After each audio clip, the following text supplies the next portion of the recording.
அனைவருக்கும் வணக்கம். நான் அருப்புக்கோட்டை அண்ணாமலையார் ஜோதிட நிலையத்திலிருந்து உங்கள் ஆஸ்தான ஜோதிடர் ஜெய்சங்கர் பேசுகிறேன். என்ன பார்க்க போகிறோம் அப்படின்னா, செவ்வாய் தரும் ராஜயோகம். செவ்வாய் கிரகம் எந்த ராசியில் எந்த கிரகங்களோடு சேர்ந்திருந்தால் மிகப்பெரிய ராஜயோகத்தை தனது தசாபுத்தி காலத்தில் கொடுக்கும் அப்படிங்கிறத பார்க்க போகிறோம். காலபுருஷ தத்துவப்படி முதலில் மேசத்தை எடுத்துக்கிறோம். மேசத்திற்கு 9ஆம் இடத்தில், சரிங்களா, 9ஆம் இடம் என்பது தனுசு. ஸோ மேச லக்னம் அவங்களுக்கு தனுசு ராசி இருக்கிற இடத்துல செவ்வாய், குரு, சந்திரன் இந்த 3 கிரகங்களோடு சேர்ந்திருந்தால் செவ்வாய் தனது தசாபுத்தி காலத்தில் மிகப்பெரிய ராஜயோகத்தை கொடுக்கும், நல்ல ஏற்றத்தை கொடுக்கும். அடுத்தபடியாக ரிஷபம். ரிஷபத்திற்கு 11ஆம் இடத்தில், ரிஷபத்திற்கு 11ஆம் இடம் என்பது மீனம். ஸோ மீன ராசியில், ரிஷப லக்னக்காரங்களுக்கு மீன ராசியில் செவ்வாயும் சுக்கிரனும் இணைந்து நின்றால் மிகப்பெரிய யோகத்தை கொடுக்கும். செவ்வாய் தனது தசா காலத்தில், ஏன்னா அந்த இடத்துல சுக்கிரன் உச்சம் பெறுகிறார். ஸோ அதனால் அவரோடு சேர்ந்து தனது தசாபுத்தி காலத்தில் ஜாதகருக்கு அவருக்கு அனைத்து விதமான வசதிகளையும் செவ்வாய் கொடுப்பார். சரிங்களா. அடுத்தபடியாக மிதுன ராசி.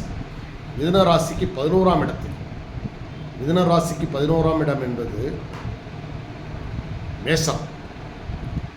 மிதுன ராசி லக்கணக்காரங்களுக்கு மேசத்தில் குரு, சந்திரன், செவ்வாய் நின்றால் மிகப்பெரிய ராஜயோகத்தை கொடுப்பார்.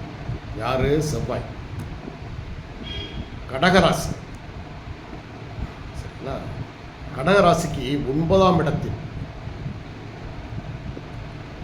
கடகராசிக்கு 9ஆம் இடத்தில், 9ஆம் இடம், கடகராசிக்கு 9ஆம் இடம்ங்கிறது உங்களுக்கு மிதுனம், இது மீனம், மீனராசி. அப்போ மீனத்தில், கடகராசிக்கு 9ஆம் இடத்துல மீனத்தில் குருவும் செவ்வாயும் இணைந்திருந்தால் மிக சிறப்பு. சரி. சிம்மராசி. சிம்மராசிக்கு 4ஆம் இடம் என்பது விருச்சிகம். விருச்சிகத்தில் குருவோடு செவ்வாய் சேர்ந்து நின்றால் மிகப்பெரிய யோகத்தை தரும். கன்னி. கன்னிக்கு 10ஆம் இடத்தில், கன்னி ராசிக்கு 10ஆம் இடம், கன்னி லக்கணத்துக்கு 10ஆம் இடம். எந்த இடம்னா மிதுனம். அப்போ 10ஆம் இடம் மிதுன ராசியாக வரும். மிதுன ராசியில், கன்னி லக்கணம் ராசிக்காரங்களுக்கு மிதுன ராசியில் உங்களுக்கு செவ்வாய், சுக்கிரன், சந்திரன் இந்த 3ம் இணைந்திருந்தால் மிகப்பெரிய சிறப்பு. சரிங்களா. சரி. துலாம் ராசி. துலாம் ராசிக்கு 4ஆம் இடத்தில், துலாம் ராசிக்கு 4ஆம் இடம் என்பது மகரம். ஸோ துலாம் ராசி லக்கணக்காரங்களுக்கு மகரத்தில் செவ்வாய் சுக்கிரனோடு சேர்ந்திருந்தால் மிகப்பெரிய யோகத்தை தருவார். அடுத்தபடியாக விருச்சிகம். விருச்சிக ராசிக்கு, சரிங்களா, விருச்சிக ராசிக்கு 11ஆம் இடத்தில், அதாவது கன்னியில் குரு, செவ்வாய், சந்திரன் நின்றால் மிகப்பெரிய யோகத்தை செய்யும். அதோடன் புதனும் இருந்துச்சுன்னு வச்சுக்கோங்களேன். அதாவது இந்த இடத்துல சந்திரன் அல்லது புதன் வச்சுக்கோங்க. குரு, செவ்வாய், சந்திரன் அல்லது புதன் இவங்களுக்கு, அதாவது விருச்சிக ராசி லக்கணக்காரங்களுக்கு 11ஆம் இடத்தில் கன்னி ராசியில் இருந்தால் இவங்க மிகப்பெரிய உச்சத்துக்கு வரும். சரிங்களா. சரி. அடுத்தபடியாக தனுசு.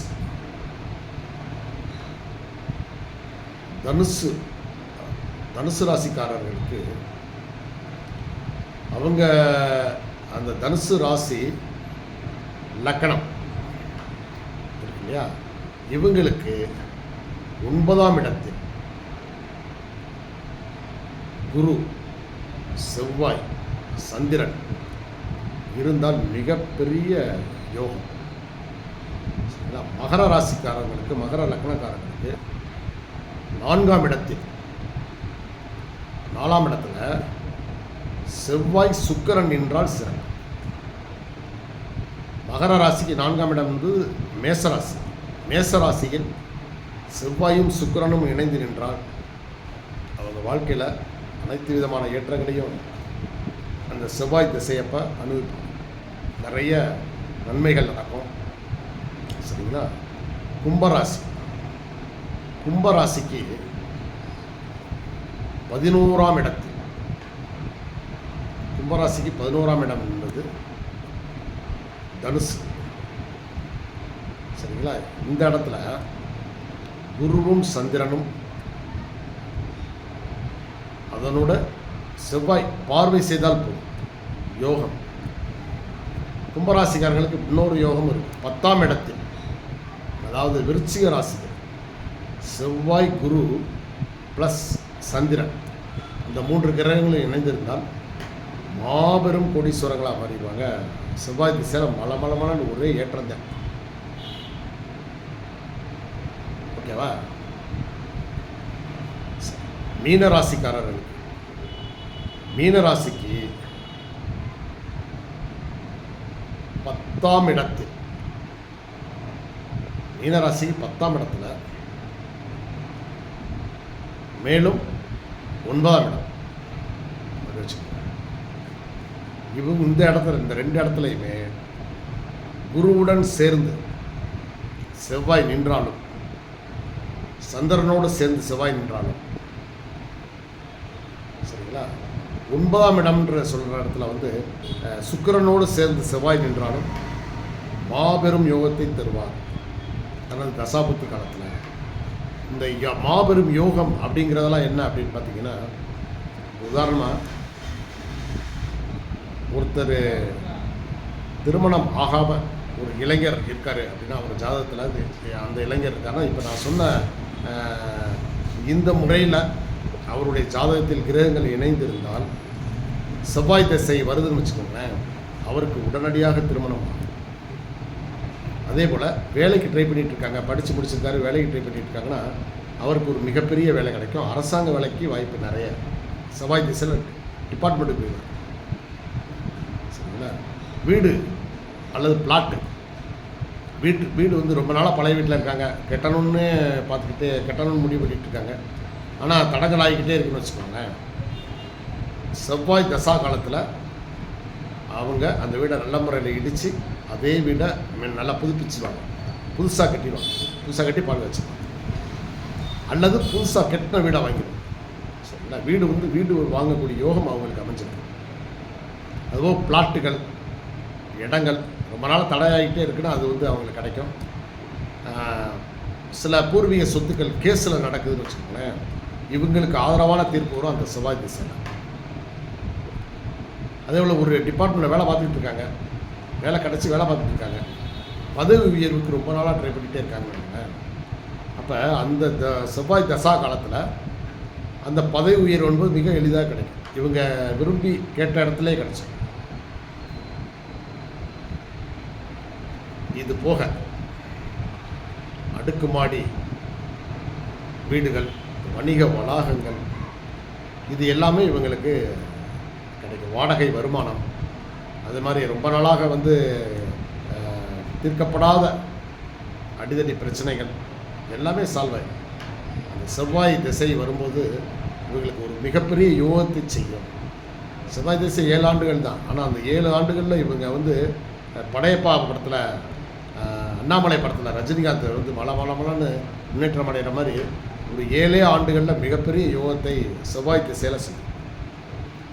செவ்வாய் வந்து கெட்ட கிரகம் தான், ஆனால் இந்த நல்ல கிரகங்களுடைய சேர்க்கை பார்த்தீங்கன்னா, கூட இருக்கிற சேர்க்கை வந்து குரு, சுக்கிரன், சந்திரன், இந்த 3 பேரும் மாறி மாறி இருக்காங்க நான் சொன்ன விஷயத்தில்.